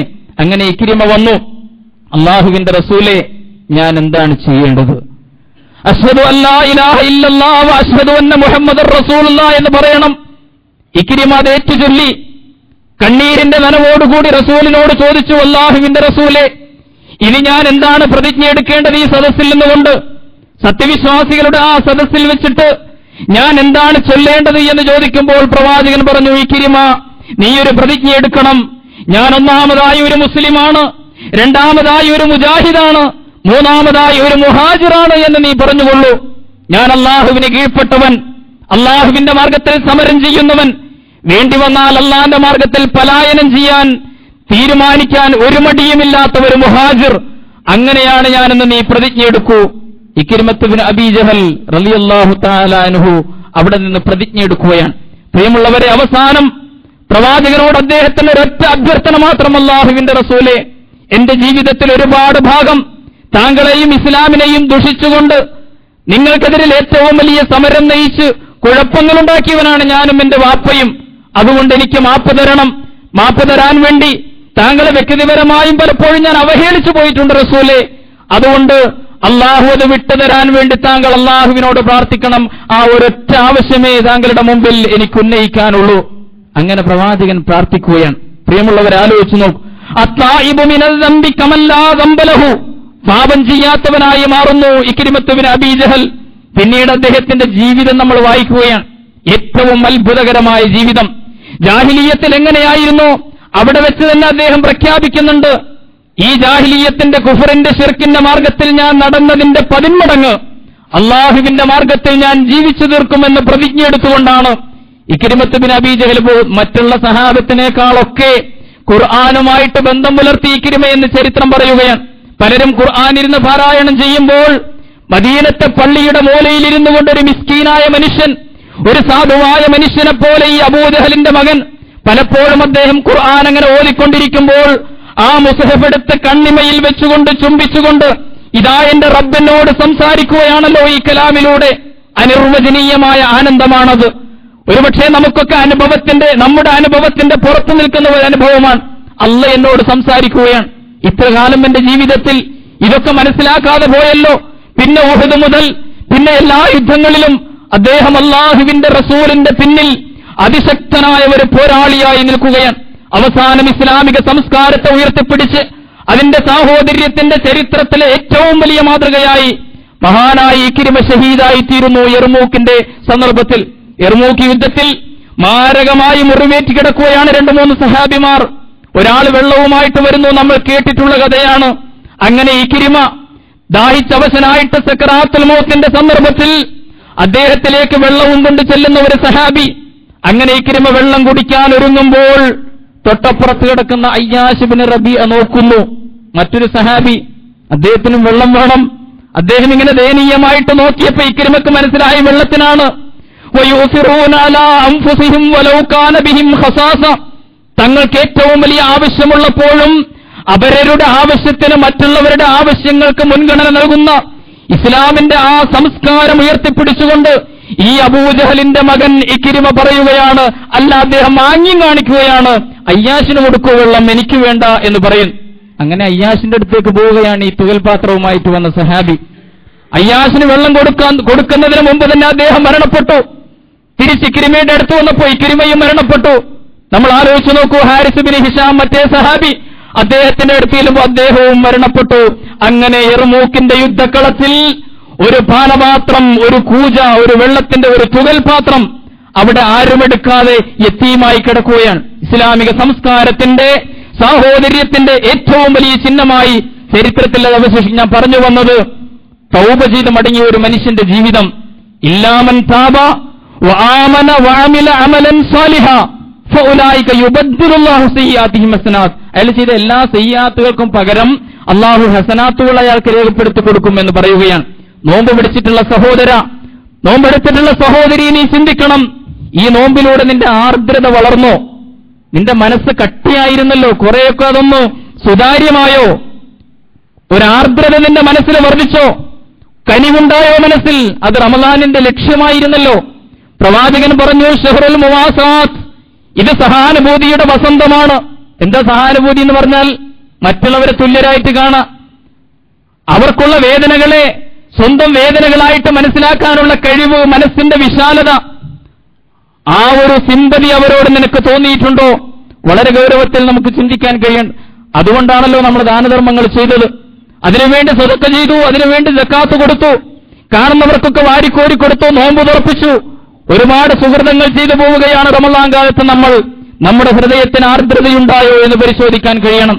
റസൂലുള്ളാഹിനെ കുറിച്ച് പറയും, അവസാനത്തെ ഈ ദിവസങ്ങളാകുമ്പോൾ അടിച്ചു വീശുന്ന കാറ്റ് പോലെ ആയിത്തീരുന്നു അദ്ദേഹം എന്ന്. അടിച്ചു വീശുന്ന കാറ്റ് എത്ര നല്ല ഉപമയാണ്. എല്ലാത്തിനെയും ഒരു പുൽനാമ്പിനെ പോലും തഴുകിത്തലോടി കടന്നു പോവുകയാണ്. സമൂഹത്തിൽ ഒരാളെയും അവഗണിക്കാത്ത വിശാലത, ആ ദാനധർമ്മം ആര് ചോദിച്ചാലും കൊടുക്കുന്ന ഒരു പ്രകൃതത്തിൽ പ്രവാചകന്റെ സുന്നത്ത് നമ്മൾ മനസ്സിലാക്കുന്നു. ഈ അർത്ഥത്തിലുള്ള ഒരു അനുതാപം കഷ്ടപ്പെടുന്ന മനുഷ്യരോട് നമുക്കുണ്ടായിട്ടുണ്ടോ? ഞാൻ എന്നോട് തന്നെയാണ് ചോദിക്കുന്നത്. ഈ റമദാൻ നോമ്പെടുത്തു, ഖിയാമുൽ ലൈൽ നിർവഹിച്ചു, നോമ്പ് തുറപ്പിക്കൽ നടത്തി, ഒരുപാട് പ്രസംഗങ്ങൾ നടത്തി, ക്ലാസുകൾ നടത്തി, ഈ ഒരു ആർദ്രത, അള്ളാഹുവിന്റെ ദിക്ർ കൊണ്ട് മനസ്സിനുണ്ടാകുന്ന ഈ ഒരു ആർദ്രത, ഒരു മനുഷ്യപ്പറ്റ് നമുക്കുണ്ടായിട്ടുണ്ടോ എന്ന് പരിശോധിക്കാൻ കഴിയണം. ചുറ്റുപാടുമുള്ള ലോകം നോമ്പുകാരന്റെ വിഷയമാണ്. 625 ദശലക്ഷം പട്ടിണി പാവങ്ങൾ ജീവിക്കുന്ന ഒരു ലോകത്താണ് നോമ്പുകാരനായ ഞാനും ജീവിക്കുന്നത് എന്ന ബോധമുണ്ടാകേണ്ടതുണ്ട്. എന്തിനധികം വിശദീകരിക്കുന്നില്ല. കഴിഞ്ഞ ദിവസങ്ങളിൽ ബീഹാറിൽ വെള്ളപ്പൊക്കമുണ്ടായല്ലോ. വെള്ളപ്പൊക്ക റിലീഫിന് വേണ്ടി, ദുരിതാശ്വാസ പ്രവർത്തനത്തിന് വേണ്ടി നമ്മുടെ നാട്ടിൽ നിന്ന് പോയ ഒരു ഡോക്ടർ കൃഷ്ണൻ, അദ്ദേഹവും സംഘവും പറഞ്ഞ ഒരു അഭിപ്രായമുണ്ട്. ഇവിടെ വരുമ്പോൾ നമ്മൾ കാണുന്ന ഈ ടിവിയിൽ റിയാലിറ്റി ഷോയും കണ്ടിരിക്കുന്ന മലയാളിയാണ്. എന്തൊരു റിയാലിറ്റി ഷോ ആണ് ഈ കണ്ടുകൊണ്ടിരിക്കുന്നത്? ഇവനെയൊക്കെ ബോംബ് വെച്ച് ചേർക്കണം എന്നാണ് അദ്ദേഹം പറഞ്ഞത്. ബോംബ് വെച്ചത്. കാരണം ഇന്ത്യയുടെ റിയാലിറ്റി എന്ന് പറയുന്നത് ഇതല്ല. ഞങ്ങൾ ബീഹാറിലെ ചില കുഗ്രാമങ്ങളിൽ ചെന്നപ്പോൾ അദ്ദേഹം പറയുന്നു, പട്ടിണി അനുഭവിക്കുന്ന മനുഷ്യരെ കുറിച്ച് പറയുകയാണ്. നമുക്കൊക്കെ സങ്കല്പിക്കാൻ കഴിയുന്നതിനപ്പുറം ഡോക്ടർ കൃഷ്ണൻ പറഞ്ഞത്, അവിടെ ചില ഗ്രാമങ്ങളിൽ വിശപ്പ് സഹിക്കാതെ മനുഷ്യമലം തിന്നുന്ന കുട്ടികളെ ഞങ്ങൾ നേരിട്ടു. മനുഷ്യമലം തിന്നു. വലഖദ് കറംനാ ബനി ആദം, ആദം സന്താനങ്ങളെ മുഴുവൻ നാം ആദരിച്ചിരിക്കുന്നു എന്ന് പറഞ്ഞ ആ അള്ളാഹുവിന്റെ അടിമകളിൽ ഒരു വിഭാഗം, അവരാ മനുഷ്യാന്തസ് പോലും നഷ്ടപ്പെടുത്തിക്കൊണ്ട് വിശപ്പിന് പരിഹാരമില്ലാതെ. അപ്പോഴാണ് നമ്മൾ ഈ ന്യൂക്ലിയർ എനർജി, ആണവ കരാർ ഒപ്പിടൽ നമ്മൾ ആലോചിച്ചു. എത്ര പരിഹാസ്യമാണ് ഈ നാടിന്റെ പോക്ക്. വളരെ ഗൗരവത്തിൽ നമ്മൾ ആലോചിക്കേണ്ടതുണ്ട്. കഷ്ടപ്പെടുന്ന മനുഷ്യർക്ക് വേണ്ടി ആ പട്ടിണിയുടെ രുചി നിന്നെ അറിയിക്കലായിരുന്നല്ലോ നോമ്പിന്റെ ഒരു ലക്ഷ്യം. അസ്സായി അലൽ അർമിലത്തി വൽ മിസ്കീൻ കസ്സായി ഫീ സബീലില്ലാഹ്. വിധവകൾക്ക് വേണ്ടി, അഗതികൾക്ക് വേണ്ടി, പട്ടിണിപ്പാവങ്ങൾക്ക് വേണ്ടി പണിയെടുക്കുന്നവൻ അള്ളാഹുവിന്റെ മാർഗത്തിൽ യുദ്ധം ചെയ്യുന്ന പോരാളിയെ പോലെയാണ് എന്ന് പഠിപ്പിച്ച റസൂലുള്ളാഹി സ്വല്ലല്ലാഹു അലൈഹി വസല്ലമിന്റെ അനുയായി നോമ്പെടുക്കുമ്പോൾ ചുറ്റുപാടുകളെ തിരിച്ചറിയാൻ കഴിയണം. വിശാലമായ ആഫ്രിക്കൻ മേഖലകളിൽ പകുതിയിലധികവും ദാരിദ്ര്യരേഖയ്ക്ക് താഴെയാണെന്ന ബോധ്യം നമ്മൾ കഴിച്ചുകൊണ്ടിരിക്കുന്ന ചോറിൽ നിന്നൊരു വറ്റ താഴ്ത്തി വീഴുമ്പോൾ നമ്മളെ പിടികൂടേണ്ടതുണ്ട്. വളരെ ഗൗരവത്തിൽ നമ്മൾ ചിന്തിക്കേണ്ടതുണ്ട്. അതുകൊണ്ട് മനുഷ്യന്റെ മനസ്സിൽ ആർദ്രത വന്നു. ഈ റമദാനിന്റെ വലിയ തർബീയത്തിന്റെ ഭാഗമാണല്ലോ. മറ്റൊരു ചോദ്യം നമ്മൾ ചോദിക്കണം, കരുത്തുള്ളവരായി തീർന്നോ നമ്മൾ? കരുത്തു എന്ന് പറഞ്ഞാൽ ശാരീരികമായ കരുത്ത്. ശാരീരികമായ കരുത്ത് നോമ്പുകൊണ്ടുണ്ടാവും, അത് മറ്റൊരു വിഷയമാണ്. ശാരീരികം എന്നതിനേക്കാൾ ആത്മീയമായ ബലം, ആത്മശക്തി നേടാൻ നിനക്ക് കഴിഞ്ഞോ? റസൂലുള്ള പറഞ്ഞ ആ നിർവചനപ്രകാരം ലൈസ ശദീദു ബിസ്സുർഅ ഇന്നമ ശദീദു അല്ലദീ യംലികു നഫ്സഹു ഇൻദൽ ഗളബ്. കോപം വരുമ്പോൾ, പൊട്ടിത്തെറിക്കാവുന്ന സന്ദർഭങ്ങൾ ജീവിതത്തിൽ ഉണ്ടാകുമ്പോൾ സംയമനത്തോടുകൂടി, ക്ഷമയോടുകൂടി അത് തരണം ചെയ്യാൻ നിനക്ക് കഴിയുമോ? ലൈസ ശദീദു ബിസ്സുർഅ, ബോക്സിംഗിൽ, ഗുസ്തിയിൽ വിജയിക്കുന്നവനല്ല ശക്തൻ. ഇന്നമ ശദീദു അല്ലദീ യംലികു നഫ്സഹു, യംലികു നഫ്സഹു, സ്വന്തം നഫ്സിനെ കീഴ്പ്പെടുത്താൻ കഴിഞ്ഞവൻ. ഇൻദൽ ഗളബ്, കോപം വരുന്ന സന്ദർഭങ്ങളിൽ തിരമാല പോലെ നമ്മുടെ മോഹങ്ങൾ അങ്ങനെ അവസാനിക്കാതെ തുടരുകയാണ്. ഓരോ തിരയും തീരം തല്ലി ഒടുങ്ങുമ്പോൾ അടുത്ത തിര വരുന്നു. ഇങ്ങനെ തിരമാലകൾ പോലെ നമ്മുടെ മോഹങ്ങൾ, ആ മോഹങ്ങൾക്ക് നിയന്ത്രണം ഏർപ്പെടുത്താൻ കഴിഞ്ഞു. അതിന്റെ പരിശീലനമായിരുന്നല്ലോ നടന്നത്. ദാഹിക്കുമ്പോൾ വെള്ളം കുടിക്കാതെ, വിശക്കുമ്പോൾ ഭക്ഷണം കഴിക്കാതെ, മോഹം വരുമ്പോൾ ഭാര്യയെ, സ്ത്രീയെ പ്രാപിക്കാതെ, ഇങ്ങനെ ആത്മനിയന്ത്രണം ശീലിച്ച നോമ്പുകാരാ, നോമ്പെടുത്ത സഹോദരി, നിനക്ക് ഈ അർത്ഥത്തിലുള്ള ഒരു ആത്മശക്തി, ആത്മീയമായ കരുത്ത് നേടാൻ നിനക്ക് കഴിഞ്ഞോ? ഈ ആത്മജിഹാദിൽ വിജയിച്ച ഒരു നോമ്പുകാരൻ ഇനി അയാൾ പോകേണ്ടത് സാമൂഹ്യ ജിഹാദിലേക്കാണ്. സാമൂഹ്യ ജിഹാദിലേക്ക്. ആയുധമെടുത്തുകൊണ്ടുള്ള സമരം മാത്രമല്ല, അതൊക്കെ ആ ജിഹാദിന്റെ സ്വഭാവം അതാത് കാലഘട്ടങ്ങളും സാഹചര്യങ്ങളുമാണ് തീരുമാനിക്കും. ഇപ്പോൾ ഈ കാലഘട്ടത്തിൽ എന്തുതരം ജിഹാദാണ് വേണ്ടത്? അത് ഈ സാഹചര്യവും കാലഘട്ടവുമാണ് പറയേണ്ടത് അതിന്റെ മറുപടി. ആശയ സമരങ്ങളുടെ ഒരു വലിയ സമരഭൂമി നമ്മുടെ മുമ്പിൽ കിടക്കുകയാണ്. ഈ വ്യക്തിപരമായ ആത്മജിഹാദിൽ വിജയിച്ച മനുഷ്യൻ സാമൂഹ്യ ജിഹാദിലേക്ക് അയാൾ വരേണ്ടതുണ്ട്. ആ സാമൂഹ്യ ജിഹാദ് നിർവഹിക്കുവാൻ ഈ വിശുദ്ധ ഖുർആനെ ഏറ്റവും വലിയ ആയുധമാക്കാനും അയാൾക്ക് കഴിയണം. വജാഹിദുഹും ബിഹി ജിഹാദൻ കബീറ, ഏറ്റവും വലിയ സമരം ഈ വിശുദ്ധ ഖുർആൻ കൊണ്ട്. ഉദഉ ഇലാ സബീലി റബ്ബിക ബിൽ ഹിക്മ, വളരെ വിവേകത്തോടുകൂടി, അങ്ങേയറ്റത്തെ യുക്തിദീക്ഷയോടുകൂടി, സംയമനത്തോടുകൂടി നിന്റെ റബ്ബിന്റെ സരണിയിലേക്ക് ജനങ്ങളെ വിളിക്കൂ. പർണശാലയിലിരുന്ന ആത്മവിദ്യയുടെ പാഠങ്ങൾ പഠിച്ച നോമ്പുകാരാ, നീ സമൂഹത്തിന്റെ മധ്യത്തിലേക്ക് വന്ന് നിന്റെ രക്ഷിതാവിന്റെ മാർഗത്തിലേക്ക് ഈ വെളിച്ചം കിട്ടാത്ത ജനകോടികളെ ക്ഷണിക്കേണ്ട സാമൂഹ്യ ജിഹാദിൽ ഏർപ്പെടാൻ നിനക്ക് കഴിയണം. വല്ലദീന ജാഹദൂ ഫീനാ ലനഹ്ദിയന്നഹും സുബലനാ, അങ്ങനെ പണിയെടുക്കാൻ ഈ മാർഗത്തിൽ മുന്നോട്ട് വന്നാൽ ലനഹ്ദിയന്നഹും സുബലനാ, നമ്മുടെ മാർഗങ്ങൾ തുറന്നുകൊടുത്തുകൊണ്ട് അവരെ ഞാൻ നേർവഴിക്ക് കൊണ്ടുപോകുമെന്ന് അള്ളാഹുവിന്റെ സുന്നത്ത് പറയുകയാണ്. വ ഇന്നല്ലാഹ ലമഅൽ മുഹ്സിനീൻ, ഇങ്ങനെ ചിന്തിക്കുന്ന സുഹൃത്തുക്കളോടൊപ്പമാണ് റബ്ബ് സുബ്ഹാനഹു വ തആല എന്ന് വിശുദ്ധ ഖുർആൻ പറയും. വളരെ ഗൗരവത്തിൽ. പണിയെടുക്കാതെ സ്വർഗത്തിൽ പോകാം എന്നാരും വിചാരിക്കേണ്ടതില്ല. എന്നാൽ പിന്നെ കുറെ അസ്തഗ്ഫിറുല്ലാഹ് പറഞ്ഞിട്ട്, സുബ്ഹാനല്ലാഹ് പറഞ്ഞിട്ട്, ഒരു ബദർ മൗലൂദ് ചൊല്ലിയിട്ട്, എന്നാൽ ഇസ്ലാമിന്റെ പേരിൽ കുറച്ച് പ്രയാസമില്ലാത്ത ഇബാദത്തുകളൊക്കെ ചെയ്തിട്ട് സ്വർഗത്തിൽ പോകാമെന്ന ചിന്തയെ ഖുർആൻ തിരുത്തുകയാണല്ലോ. ഞാൻ ഉദ്ധരിച്ച ഈ ആയത്ത് വിശുദ്ധ ഖുർആനിലെ സൂറത്തുൽ അൻകബൂത്തിലേതാണ്. അൻകബൂത്ത് സൂറത്ത് തുടങ്ങുന്നത് തന്നെ അലിഫ് ലാം മീം അഹസിബന്നാസു അൻ യുത്റകൂ അൻ യഖൂലൂ ആമന്നാ വഹും ലാ യുഫ്തനൂൻ. അല്ല, ജനങ്ങൾ വിചാരിക്കുകയാണോ വിശ്വസിച്ചു എന്ന് പറയുമ്പോഴേക്ക് സ്വർഗത്തിലേക്ക് പ്രവേശിച്ചു കളയാമെന്ന് വിചാരിക്കുകയാണോ? അൻ യുത്റകൂ അൻ യഖൂലൂ ആമന്നാ വഹും ലാ യുഫ്തനൂൻ. പരീക്ഷിക്കപ്പെടാതെ, പ്രതിസന്ധികളൊന്നും ഉണ്ടാകാതെ, ത്യാഗമൊന്നും ചെയ്യാതെ വിശ്വസിച്ചു എന്ന് പറയുമ്പോൾ സ്വർഗത്തിലേക്ക് പോകാം എന്നാണോ മുഅ്മിനുകൾ വിചാരിക്കുന്നത് എന്ന് ചോദിച്ചുകൊണ്ടാണ് ആ അധ്യായം തുടങ്ങുന്നത് തന്നെ. അതിൽ അവസാനത്തെ ആയത്താണ് ഞാൻ ഉദ്ധരിച്ചത്. വല്ലദീന ജാഹദൂ ഫീനാ ലനഹ്ദിയന്നഹും സുബലനാ. അതുകൊണ്ട് പണിയെടുക്കാൻ മുന്നോട്ട് വരുന്നവരെ സംബന്ധിച്ചിടത്തോളം അവർക്ക് നാം വെളിച്ചം കാണിച്ചു കൊടുക്കുമെന്ന് വിശുദ്ധ ഖുർആൻ പറയുകയാണ്. അതുകൊണ്ട് നോമ്പിലൂടെ ഈ തർബിയത്തും തസ്കിയത്തും നേടിയ ഈ പർണശാലയിൽ ധ്യാന മനസ്സോടുകൂടി ഇരുന്ന് നോമ്പെടുക്കുകയും നമസ്കരിക്കുകയും തൗബ ചെയ്യുകയും പ്രാർത്ഥിക്കുകയും ചെയ്ത സത്യവിശ്വാസിയായ സഹോദരനും സഹോദരിയും തങ്ങളുടെ സാമൂഹ്യ ധർമ്മം നിർവഹിക്കാൻ വേണ്ടി ജനമധ്യത്തിലേക്ക് ഇറങ്ങണം. ശവ്വാല് അതിനുള്ള ഏറ്റവും നല്ല നമ്മുടെ ഈ തീരുമാനങ്ങൾ നടപ്പിലാക്കി തുടങ്ങേണ്ട സന്ദർഭമാണ് എന്ന് നമ്മൾ തിരിച്ചറിയുക. മഹാനായ പ്രവാചകന്റെ ശിഷ്യന്മാരെ പോലെ മുസ്അബിന്റെ കഥയൊക്കെ നമുക്കറിയാമല്ലോ. പ്രവാചകൻ യസ്രിബിലേക്ക് വിടുകയാണ് ഇസ്ലാമിക പ്രബോധകനായിട്ട്. അവിടെ അപ്പൊ ആരുമില്ല. മുസ്അബ് പോയിട്ട് അദ്ദേഹത്തിന്റെ ഒരു സുഹൃത്തിനെ കിട്ടുന്നു. അസ്അദ് ബിൻ സുറാറ എന്ന് പറയുന്ന ഒരു സുഹൃത്ത് ഓരോ വീടും കയറിയിറങ്ങുകയാണ്. യസ്രിബിലെ ഓരോ വീടും കയറിയിറങ്ങി നമ്മുടെ ഭാഷയിൽ പറഞ്ഞാൽ ഗ്രഹാങ്കണ യോഗങ്ങൾ സംഘടിപ്പിച്ച് സ്ക്വാഡ് വർക്കുകൾ നടത്തി. മഹാനായ മുസ്അബ് റളിയല്ലാഹു ആർഭാടത്തിന്റെ കൊട്ടാരത്തിൽ ജീവിച്ച മനുഷ്യനാണ്, യുവാവായിരുന്നു. അങ്ങനെ എത്രയോ അനുഭവങ്ങൾ അദ്ദേഹത്തിന് നേരിടേണ്ടി വന്നു എന്ന് ഇസ്ലാമിക ചരിത്രം പറയുകയാണ്. മുസ്അബ് റളിയല്ലാഹു അൻഹു ഒരു വീട്ടിൽ യോഗം കൂടിക്കൊണ്ടിരിക്കെ, ഒരു ഗ്രഹാങ്കണ യോഗം എന്ന് വേണമെങ്കിൽ നമുക്ക് പറയാം, അള്ളാഹുവിന്റെ ഖുർആൻ പാരായണം ചെയ്തുകൊണ്ട് ആ സദസ്സിനെ സത്യത്തിലേക്ക് വിളിക്കുകയാണ് അദ്ദേഹം. ഉദൂ ഇലാ സബീലി റബ്ബിക്. അങ്ങനെ ക്ലാസ് എടുത്തുകൊണ്ടിരിക്കുമ്പോഴാണ് ആ നാട്ടിലെ ഒരു ഗോത്രത്തലവൻ ഉസൈദ് ഇബ്നു ഹുലൈർ ഒരു വലിയ കഠാരയുമായിട്ട്, ഊരിപ്പിടിച്ച കഠാരയുമായിട്ട് വരുന്നത്. സദസ്സാകെ ഞെട്ടിപ്പോയി. ഇപ്പൊ നിർത്തണം ഈ ക്ലാസ്, ഞങ്ങളുടെ നാട്ടിൽ വന്ന് കുഴപ്പമുണ്ടാക്കുകയോ മക്കത്ത് നിന്ന് ഇവിടെ വന്നിട്ട് കുഴപ്പമുണ്ടാക്കുകയോ സമ്മതിക്കില്ല, ഇപ്പൊ നിർത്തിപ്പോണം. അക്ഷോഭ്യനായി നിന്നുകൊണ്ട് മുസ്അബ് റളിയല്ലാഹു അൻഹു പറഞ്ഞു, ചുരുക്കി പറയുകയാണ്. അദ്ദേഹം പറഞ്ഞു, താങ്കൾ ഒരല്പനേരം ഇരിക്കണം സഹോദര, ഞാൻ ഈ പറയുന്നു എന്ന് കേൾക്കണം.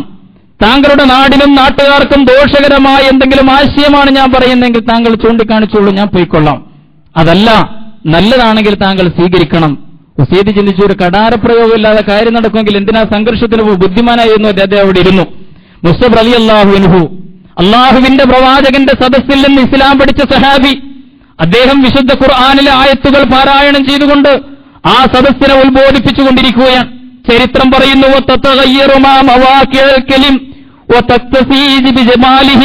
അദ്ദേഹത്തിന്റെ വാക്കുകളുടെ ഭംഗി കൊണ്ട്, അദ്ദേഹത്തിന്റെ പ്രഭാഷണം ഹൃദയത്തിൽ തറക്കുന്നതായതുകൊണ്ട് അദ്ദേഹത്തിൽ ഇങ്ങനെ ഉസൈദിൽ മാറ്റങ്ങൾ കാണുകയാണ് സദസ്സ്. അദ്ദേഹം മാറുകയാണ്. ഒരു കാട്ടുപോത്തിനെ പോലെ കടന്നു വന്ന ഈ മനുഷ്യൻ, അദ്ദേഹത്തിന്റെ മുഖഭാവം മാറുന്നത് സദസ്സ് തിരിച്ചറിയുകയാണ്. ചരിത്രത്തിൽ നമ്മളും തിരിച്ചറിയുകയാണ്. അവസാനം ഉസൈദ് ആ ക്ലാസ് കഴിഞ്ഞ് അവസാനിപ്പിക്കുമ്പോൾ അദ്ദേഹത്തിന്റെ കണ്ണുകളിലൂടെ കണ്ണീർ ചാലുകൾ ഒഴുകുകയാണ്. ഒരൊറ്റ ചോദ്യം മാത്രമാണ് അദ്ദേഹം എഴുന്നേറ്റ് നിന്നുകൊണ്ട് നടത്തുന്നത്. മാ അഹ്സന ഹാദൽ ഖൗലു വഅസ്ദഖ. ഇത്ര സത്യസമ്പൂർണമായ ഒരു വാക്ക്, ഇത്ര വിശിഷ്ടമായ ഒരു വാക്ക് ഇതിനു മുമ്പ് ആരും പറഞ്ഞിട്ടില്ലല്ലോ. മാ അഹ്സനൽ ഖൗൽ. എന്തൊരു നല്ല ആശയങ്ങളാണ് ഈ പറയുന്നത്. കൈഫ യസ്നഉ മൻ യുരീദു അൻ യദ്ഖുല ഫീ ഹാദദ്ദീൻ. ഈ ദീനിലേക്ക് വരാൻ, ഈ ആദർശ സംഘത്തിലേക്ക് വരാൻ എന്താണ് ഞാൻ ചെയ്യേണ്ടത് എന്ന് ചോദിക്കുന്ന ഉസൈദിനെ നമ്മൾ ചരിത്രത്തിൽ കാണുകയാണ്. മുസ്അബ് റളിയല്ലാഹു അൻഹു പറഞ്ഞു, താങ്കൾ പോയിട്ട് ശുദ്ധിയായിട്ട് വരണം. അങ്ങനെ ആ നനഞ്ഞ മുടിയുമായിട്ട് ആ സദസ്സിന്റെ മുമ്പിൽ വന്ന് നിന്നുകൊണ്ട് അശ്ഹദു അല്ലാ ഇലാഹ ഇല്ലല്ലാഹ് വ അശ്ഹദു അന്ന മുഹമ്മദ് റസൂലുള്ളാഹി എന്ന് ചൊല്ലുകയാണ് ഉസൈദ്. പ്രിയമുള്ളവരെ, മുസ്അബ് പിറ്റേ കൊല്ലം ഹജ്ജിന് പോകുമ്പോൾ അദ്ദേഹത്തിന്റെ കൂടെ 100ഓളം ആളുകൾ ഉണ്ടായിരുന്നു മദീനത്ത് എന്നാണ് പറയും. നമ്മൾ ഓരോരുത്തരും ജീവിതത്തിൽ എത്രയോ കഴിവുള്ളവർ, ബുദ്ധിയുള്ളവർ, നല്ല പ്രഗത്ഭരായ ആളുകൾ, നമ്മുടെ ഓരോ പ്രൊഫഷണലുകളിലും നമ്മുടെ ഓരോ രംഗങ്ങളിലും കഴിവ് തെളിയിച്ചവർ. അള്ളാഹുവിന്റെ ദീനിലേക്ക് നമ്മൾ എത്ര പേര് വിളിച്ചു, ഈ വെളിച്ചം നമ്മൾ എത്ര പേർക്ക് കാണിച്ചു കൊടുത്തു. മുസ്ലിമിനെ പോലെ ചിന്തിക്കേണ്ടതുണ്ടല്ലോ. ആ കർമ്മമാർഗത്തിൽ റസൂലുള്ളാഹി പറഞ്ഞു, ഏറ്റവും ധന്യമായ മരണം എന്ന് പറയുന്നത് അങ്ങനെ പണിയെടുത്തുകൊണ്ടിരിക്കെ ആ പണിയിൽ നിന്നുള്ള വിയർപ്പ് തുള്ളികൾ നെറ്റിത്തടത്തിൽ നിറഞ്ഞു നിൽക്കുന്ന അവസ്ഥയിലുള്ള ഒരു മനുഷ്യന്റെ മരണം, അതാണ് ധന്യമായ മരണം. സൂപ്പർ സ്പെഷ്യാലിറ്റി ഹോസ്പിറ്റലിലെ AC റൂമിൽ കിടന്നുള്ള മരണമല്ല, കട്ടിലിൽ കിടന്നിട്ടുള്ള മരണമല്ല. അതുകൊണ്ടാണല്ലോ സൈഫുല്ലാ ഖാലിദ് ബിൻ വലീദ് റളിയല്ലാഹു അൻഹു പറഞ്ഞത്, ഒരുപാട് പടയോട്ടങ്ങളിൽ ഇസ്ലാമിനെ നയിച്ചവനാണ് ഞാൻ, അവസാനം ഭാഗ്യം കെട്ടവനായി പോയല്ലോ, പായിൽ കിടന്നൊരു മൃഗത്തെ പോലെ മരിക്കേണ്ടി വന്നല്ലോ എനിക്ക് എന്ന് ഷഹാദത്തിന്റെ ഭാഗ്യം നഷ്ടപ്പെട്ടതിനെ കുറിച്ച് ഖാലിദ് ബിൻ വലീദ് റളിയല്ലാഹു തആല അൻഹു പറയുകയുണ്ടായി. പ്രിയമുള്ളവരെ, അതുകൊണ്ട് ഈ റമളാനിന്റെ കാലഘട്ടങ്ങളിൽ ഇപ്പറഞ്ഞ സൂക്ഷ്മതയും ഇപ്പറഞ്ഞ കരുത്തും ഈ പറഞ്ഞ ആർദ്രതയുമൊക്കെ നേടിയെടുത്തുകൊണ്ട് നമ്മുടെ സാമൂഹ്യ ധർമ്മം നിർവഹിക്കാൻ വേണ്ടി മുസ്ലിം ഉമ്മത്തിലെ നോമ്പുകാർ രംഗത്ത് വരണം. അതിനുള്ള തീരുമാനമെടുക്കുവാൻ നമുക്ക് സാധിക്കണമെന്ന് മാത്രമാണ് ഈ അവസാനത്തെ സന്ദർഭത്തിൽ സൂചിപ്പിക്കാനുള്ളത്. പർണശാലയിൽ ഒരു യോഗിയെപ്പോലെ ധ്യാനനിമഗ്നനായിരിക്കുന്ന പ്രാർത്ഥനകളിലും ഇത്തികാഫിലും ആരാധനകളിലും ഖുർആൻ പാരായണത്തിലും ഒക്കെ ഇരിക്കുന്ന ഈ മുസ്ലിം സദസ്സ് ആ പരിശീലനമൊക്കെ നേടി ആ പർണശാലയുടെ പുറത്തു വന്ന് ആ നേടിയ വെളിച്ചവുമായി പുറത്തിറങ്ങി തന്റെ സാമൂഹ്യ ദൗത്യം നിർവഹിക്കാൻ വേണ്ടി രംഗത്ത് വരണം എന്ന് മാത്രം ഈ റമദാനിന്റെ അവസാനത്തെ വസിയത്തായി സൂചിപ്പിക്കുകയാണ്. പുഴുവായിരുന്ന ഒരു ജീവി ആ പുഴുവിന്റെ പ്യൂപ്പയായി പിന്നെ അവസാനം നല്ല നിറമുള്ള ചിറകുകളുള്ള ചിത്രശലഭമായി പറന്നുപോകുന്നത് പോലെ അള്ളാഹുവിന്റെ മാർഗത്തിൽ ജീവിക്കാൻ തീരുമാനിച്ച് പിന്നെ ഒരുപാട് പാപങ്ങളിലൂടെ പാപത്തിന്റെ ഒരു പുഴുവായി പിന്നെ ഈ തസ്കിയത്തിന്റെ കാലഘട്ടത്തിലൂടെ കടന്ന് അവസാനം നിറമുള്ള ചിറകുകളുമായി പറന്നുപോകുന്ന ചിത്രശലഭത്തെ പോലെ തങ്ങളുടെ സാമൂഹ്യ ദൗത്യം നിർവഹിക്കാൻ വേണ്ടി നമുക്ക് മുന്നോട്ടു പോകാൻ സാധിക്കേണ്ടതുണ്ട്. ശവ്വാലിലേക്ക് എത്തുമ്പോൾ, റമദാനിൽ നിന്ന് ശവ്വാലിലേക്ക് എത്തുമ്പോൾ കലണ്ടറിൽ ഒരു പേജ് മാറുക മാത്രമല്ല ചെയ്യുന്നത്, മറിച്ച് ഒരു ജീവിതം തന്നെ മാറുന്ന ഒരു സ്ഥിതിവിശേഷം ഉണ്ടായിത്തീരേണ്ടതുണ്ട്. അവസാനം പെരുന്നാളിന്റെ സന്തോഷവുമായി ആകാശത്തിന്റെ വിശാലതയിൽ അവിടെ ശവ്വാലമ്പിളി തെളിയുമ്പോൾ, ആകാശത്തൊരു ശവ്വാലമ്പിളി തെളിയുമ്പോൾ മണ്ണിൽ ഒരു പുതിയ മനുഷ്യന്റെ, ഒരു മുത്തഖിയായ മനുഷ്യന്റെ പിറവിയും യഥാർത്ഥത്തിൽ സംഭവിക്കേണ്ടതുണ്ട്. അവിടെയാണ് നമ്മുടെ നോമ്പിന്റെ റമദാനിന്റെ സാർത്ഥകത്വം. അങ്ങനെ ഒരു പുതിയ മനുഷ്യൻ ആകാശത്ത് ശവ്വാലിന്റെ മാസപ്പിറവി സംഭവിക്കുമ്പോൾ ഭൂമിയിൽ ഒരു നല്ല മനുഷ്യന്റെ പിറവിയും സംഭവിക്കുന്ന രീതിയിലേക്ക് ഉയരുവാൻ, വളരുവാൻ നമുക്ക് സാധിക്കേണ്ടതുണ്ട്. റബ്ബ് സുബ്ഹാനഹു വ തആല നാം ഏവരെയും അനുഗ്രഹിക്കുമാറാകട്ടെ.